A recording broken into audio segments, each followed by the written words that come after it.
Hello dear students, जैसा कि हमने प्रीवियस वीडियो में पढ़ा क्वांटिटी एंड उसके टाइप्स के बारे में और सिस्टम ऑफ यूनिट्स के बारे में पढ़ा, और हम अब इस वीडियो में पढ़ेंगे डायमेंशन के बारे में। ओके,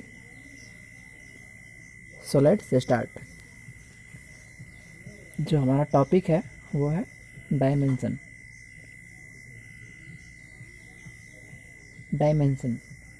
ये टॉपिक मोस्ट इम्पोर्टेंट है, आप लोग इस पर ट्रिपल स्टार लगा सकते हैं, क्योंकि इससे आगे जितने भी टर्म्स आते हैं, जैसे फोर्स हुआ और भी हुए, उन सब में डायमेंशंस के उनके डायमेंशंस पूछे जाते हैं मैक्सिमम बोर्ड के क्वेश्चंस में। ओके, सो इसको पढ़ना मोस्ट इम्पोर्टेंट है। ओके, तो चलिए देखते हैं about dimension.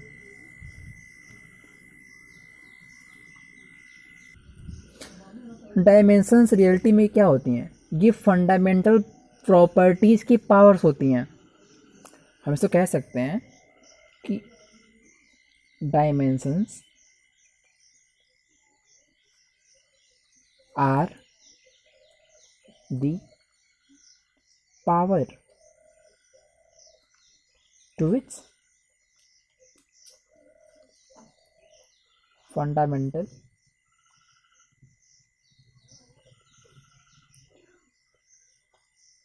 Properties are raised to. अभी आप लोगों को यहाँ से पूरा कंसेप्ट क्लियर नहीं हुआ होगा, इसका आगे हम जैसे जैसे करते जाएंगे आप लोगों को स्टेप बाय स्टेप सब समझ में आता जाएगा। ओके, देखिए, डायमेंशंस को लिखने के कुछ सिंबल्स होते हैं, जैसे कि हमने फंडामेंटल यूनिट्स के बारे में पढ़ा है। कितनी होती हैं? 7 होती हैं। लेंथ, मास, टाइम, करेंट, टेम्परेचर, मोल और इंटेंसिटी, राइट। इनके सिंबल्स होते हैं कुछ, बट डायमेंशंस में सिंबल्स कुछ होते हैं। ओके, वो देखते हैं, अर्थात symbols for different dimensions. Okay, देखते हैं।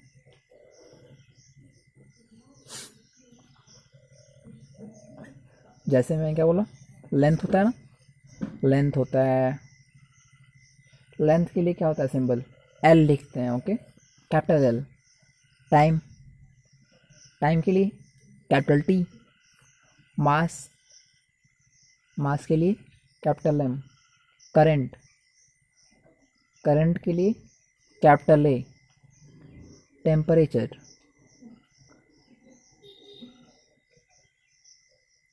टेम्परेचर के लिए कैपिटल के। ओके, मोल, मोल्स अर्थात अमाउंट ऑफ सब्सटेंस के लिए मोल ही लिखते हैं। नेक्स्ट आता है ल्यूमिनेंस इंटेंसिटी, ल्यूमिनेंस इंटेंसिटी, इसके लिए सीडी लिखते हैं। ओके, ये सिंबल्स जो आप लोगों को याद करने पड़ेंगे बिफोर हम डायमेंशंस के बारे में स्टडी करें। कुछ सिंबल्स जो आपको याद करने पड़ेंगे जो हम डायमेंशन में यूज करेंगे कि लेंथ को कैपिटल एल से, टाइम को कैपिटल टी से, मास को कैपिटल एम, करंट को कैपिटल ए, टेम्परेचर को कैपिटल के, मोल्स को कैपिटल मोल एंड इंटेंसिटी को सी डी। ओके, चलिए, कुछ और इसकी प्रॉपर्टीज टाइप होते हैं, मतलब कुछ कंडीशंस होती हैं जो आप लोगों को देखना पड़ता है, वो देखते हैं। जो पहली पॉइंट है वो है ये है कि हम हमेशा डायमेंशंस को एक स्क्वायर ब्रैकेट के अंदर लिखते हैं, अर्थात always right all the dimensions in form of, देखिए ऐसे करके ऐसे। ओके, ये डायमेंशन है कुछ चीज़ की, और इस तरह बाहर से ब्रैकेट, इसको क्या कहते हैं? Square bracket. और जो सेकंड इसकी प्रॉपर्टी है वो ये होती है कि इसके सीरियल नंबर, मतलब सिंबल को सीरियल नंबर्स होते हैं, वो देखते हैं। हम हमेशा डायमेंशंस को एक सीरियल फॉर्मेट में लिखते हैं। पहले हम मास अर्थात एम, एम के बाद लेंथ, उसके बाद टेम्परेचर, सॉरी टाइम, टाइम के बाद टेम्परेचर, उसके बाद करेंट, फिर intensity and the last amount of substance अर्थात मोल लिखा जाता है। ओके, ये दो कंडीशंस होती हैं कि हम हमेशा डायमेंशंस को इस तरह के स्क्वायर ब्रैकेट में लिखते हैं, और दूसरा ये कि हम इसको एक सीरियल नंबर में लिखते हैं, पहले m फिर l फिर t फिर k फिर a फिर ct फिर मोल। आपको ये याद करना पड़ेगा। ओके, अब इसके कुछ एग्जांपल्स देखते हैं जिससे आप लोगों को और क्लियर होगा। ओके, देखते हैं। फर्स्ट करते हैं डायमेंशन ऑफ स्पीड। और क्वेश्चन आएगा कि डायमेंशन ऑफ स्पीड बताइए, तो फर्स्ट ऑफ ऑल आपको स्पीड का फार्मूला पता होना चाहिए। जैसे में कि स्पीड इज इक्वल टू क्या होता है बताइए, distance upon time, distance upon time. Okay, अब आप ध्यान से देखिए, तो डिस्टेंस क्या है, लेंथ ही तो है डिस्टेंस, डिस्टेंस भी तक लेंथ है, और लेंथ अर्थात लेंथ का सिंबल क्या होता है, एल। अब इससे पहले देखिए, लेंथ का सिंबल क्या है, एल। ओके,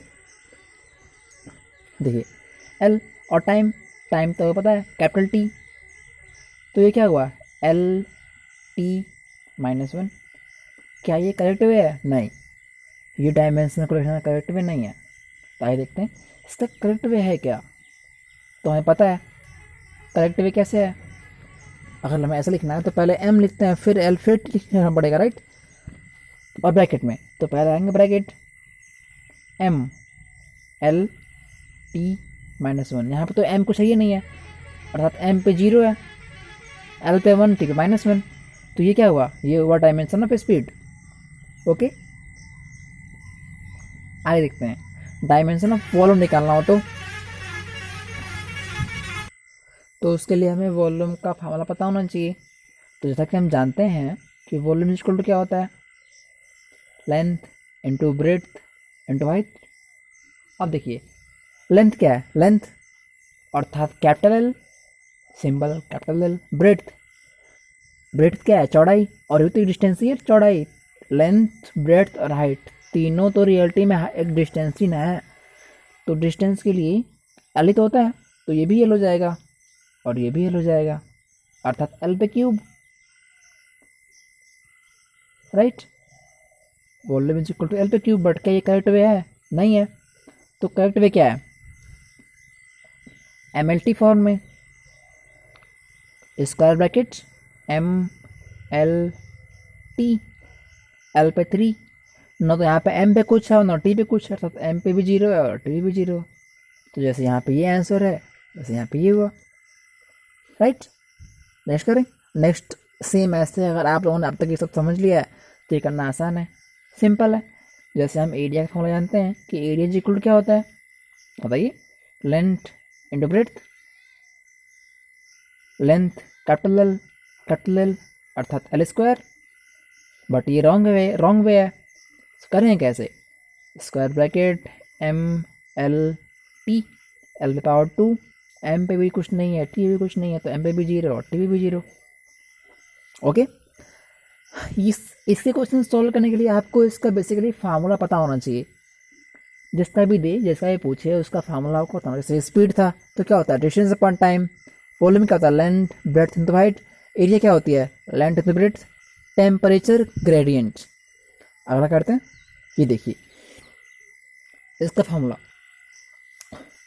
टेम्परेचर ग्रेडियंट क्या होता है,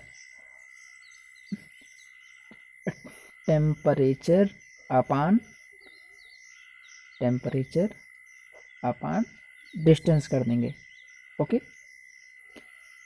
आपको इस टाइप के फार्मूले अगर कहीं दिया हो क्वेश्चन में तो सिंपल याद करने का ट्रिक ये है कि जैसे यहाँ पे दिया है टेम्परेचर ग्रेडियंट ना, तो टेम्परेचर ऊपर रहेगा और डिस्टेंस नीचे। अगर कोई और दे दे ग्रेडियंट, बोल दे पावर ग्रेडियंट, तो पावर अपान डिस्टेंस, मतलब इस टाइप के क्वेश्चन। ओके, अब देखिए सिंपल हो गया, अब समझ में आ गया ना। टेम्परेचर क्या कहते हैं, कैपिटल के, डिस्टेंस क्या, कैपिटल एल, ऊपर कर देंगे तो के एल पे -1। देखिए, और फॉर्मेट क्या होता है, एम एल टी के यहाँ पे है, तो पहले अरेंज करेंगे ना इसको। तो temperature square bracket M L T के, क्यों? क्योंकि के तक है ना इसमें, एम पे भी कुछ नहीं है, एल पे -1 है, टी पे भी कुछ नहीं है, देखिए, और के पे 1 है, हुआ ना इसका। तो ये हुआ इसका आंसर। डेंसिटी देखिए, ये भी आसान है। डेंसिटी इज इक्वल टू क्या होता है? मास अपान वॉल्यूम, मास अपान वॉल्यूम। ओके, मास का क्या होगा? Capital M. वॉल्यूम में क्या होगा? अभी हमने इससे पहले निकाला है वॉल्यूम का, क्या होता है? एल पे क्यूब होता है, राइट। तो ये हुआ मास का कैपिटल एम, इसका एल पे क्यूब, अर्थात एम एल पे -3। और जब इसको अरेंज करके अच्छे से लिखेंगे तो एम एल टी करेंगे, टी पे 0, एम पे 1, इससे -3। ओके ओके, अब कुछ और एग्जाम्पल कर लेते हैं जिससे आपको इसमें और क्लैरिटी आ जाए। ओके, तो नेक्स्ट फिर करते हैं। नेक्स्ट है डायमेंशन ऑफ फोर्स। आपको फोर्स का फार्मूला पता होना चाहिए, ये बेसिक है फोर्स, ये थोड़ा इम्पोर्टेंट भी है, तो इसको याद कर लीजिएगा आप लोग। Okay, force is equal to क्या होता है? Mass into acceleration. मास का तो पता है, एक्सेलरेशन का नहीं पता है, नहीं पता है ना एक्सेलरेशन का। तो पहले हम ए निकालते हैं। तो देखिए, ए इज इक्वल टू क्या होता है? एक्सेलरेशन इज इक्वल टू क्या होता है? v minus you upon T. ये भी वेलोसिटी है, ये भी वेलोसिटी है। तो आपको वेलोसिटी का डायमेंशन याद है? नहीं याद होगा। देखिए क्या होता है, वेलोसिटी और डिस्टेंस और स्पीड तो सेम ही है, एम एल टी पे -1, एम पे 0 है, एल और टी पे -1। ओके, तो हम यहाँ पुट कर दें इसे प्लेस पे, आखिर इन दोनों के डायमेंशन एक ही है। तो एम पे 0, एल और टी पे -1 अपान टाइम का टी, इसको ऊपर भेज देंगे तो क्या हो जाएगा? एम पे 0, एल टी पे -2। ओके, तो ए की वैल्यू आ गई एम एल और टी पे -2, पुट करें। ओके, करते हैं पुट। देखिए ठीक है ना, तो एफ इज इक्वल टू क्या आएगा? ये कैपिटल नेम हो जाएगा, इनटू क्या होता है? एम पे 0, एल टी पे -2, ये 0 है, ये एम पे पावर 1 है। तो आपको पता है कि अगर ए पे पावर m क्रॉस ए पे पावर n हो तो ए पे m प्लस n होता है ना। वैसे यहाँ पे m पे 1 है और ये m पे 0 है, तो ऐड कर देंगे तो क्या हो जाएगा? m फिर l और t पे -2, वो भी स्क्वायर ब्रैकेट में। क्लियर? ये इंपॉर्टेंट है, आप लोग इसको याद कर लीजिएगा। ओके, आप देखिए अगला करें, ग्रेविटेशनल कांस्टेंट। ये भी क्वेश्चन कई बार पूछा जा चुका है, तो आप लोग इसको भी ध्यान रखिएगा। ओके, ग्रेविटेशनल कांस्टेंट फार्मूला याद है? ग्रेविटेशनल फोर्स का फार्मूला क्या होता है? F is equal to G m1 m2 upon r square, और से कहते हैं ग्रेविटेशनल कांस्टेंट। तो अगर हमें जी की वैल्यू निकालनी हो तो क्या होगा? F R square upon m1 m2, right. अब देखिए एफ आया ना, एफ का क्या होता है आपको याद होगा तो टाइम कम लगेगा, और मैक्सिमम ऐसे क्वेश्चन कंपटीशन में पूछे जाते हैं। एफ का क्या है? एम एल टी पे -2, पुट करिए एम एल टी पे -2। ओके, और रेडियस है अर्थात डिस्टेंस यानी कि लेंथ, एल तो है, तो L pi square upon m1 into m2। ये मास है ना, दोनों मास है, तो m का स्क्वायर कर देंगे, इसको ऊपर भेजेंगे तो ये 2 है, ये 1 है, तो ये ऊपर आएगा अर्थात m पे -1 हो जाएगा। तो m पे -1, l पे 1, l पे 2, l क्यूब और t पे -2 अंडर स्क्वायर ब्रैकेट। तो ये आ गई डायमेंशन ऑफ ग्रेविटेशनल कांस्टेंट। वैसे एक तो और कर लेते हैं। ओके, अब करते हैं डायमेंशन ऑफ चार्ज। चार्ज अर्थात क्यू, क्यू इक्वल टू क्या होता है, आई टी, आई यानी करंट, टी यानी टाइम। करंट को ए से करते हैं डिनोट और इसको टी से। अब इसको अरेंज करते हैं, एम एल टी के ए ऐसे सिस्टम था ना, तो क्या हो गया, ब्रैकेट एम एल टी के ए, ये होता है ऑर्डर। ओके, एम पे 0, एल पे 0, टी है के पे 0, ए पे 1, एस पे 1, ये आ गया। ओके, और नेक्स्ट है डायमेंशन ऑफ पोटेंशियल। पोटेंशियल का सिंबल होता है भी। भी इज इक्वल टू क्या होता है, डब्ल्यू अपन क्यू होता है, वर्क डन अपन चार्ज। और आपको ये फार्मूला नहीं याद है तो याद कर लीजिए, V is equal W upon Q, ये वर्क डन और ये चार्ज। अब हमें चार्ज की डायमेंशन यहाँ पता है, डब्ल्यू की पता है नहीं, इसको निकालते हैं अलग से। डब्ल्यू इज इक्वल टू क्या होता है, work is equal to force into displacement. Force की क्या यूनिट होती है, अभी हमने से पहले पढ़ा, फोर्स की क्या होती है, एम एल टी पे -2, यहाँ पुट कर देते हैं एम एल टी पे -2। ओके, और डिस्प्लेसमेंट अर्थात लेंथ है, यानी एल, यानी क्या है इसका डायमेंशन, एम एल का स्क्वायर टी पे -2। ओके, यह कि किसका डायमेंशन, वर्क डन का। और चार्ज का पता ही है आपको, ये रहा, एम पे 0, एल पे 0, टी पे 1, के पे 0, ए पे 1, पुट कर देंगे सीधे। तो भी इज इक्वल टू क्या हो जाएगा, डब्ल्यू का क्या है, ये है एम एल पे स्क्वायर टी पे -2 अपान इसका ये है एम पे 0, एल पे 0, टी पे 1, के पे 0, ए पे 1। Okay, under bracket, sorry. अब देखिए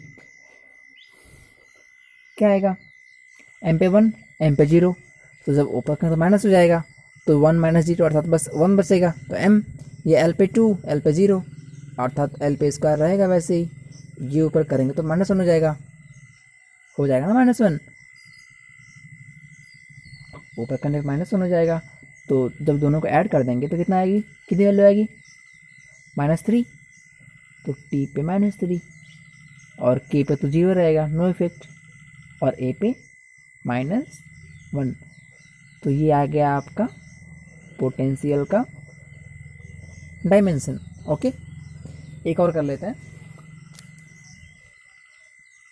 जो मैक्सिमम बार क्वेश्चंस पूछा जा सका है, वो है dimension of resistance. Dimension of resistance. Okay, इसे कर लेते हैं।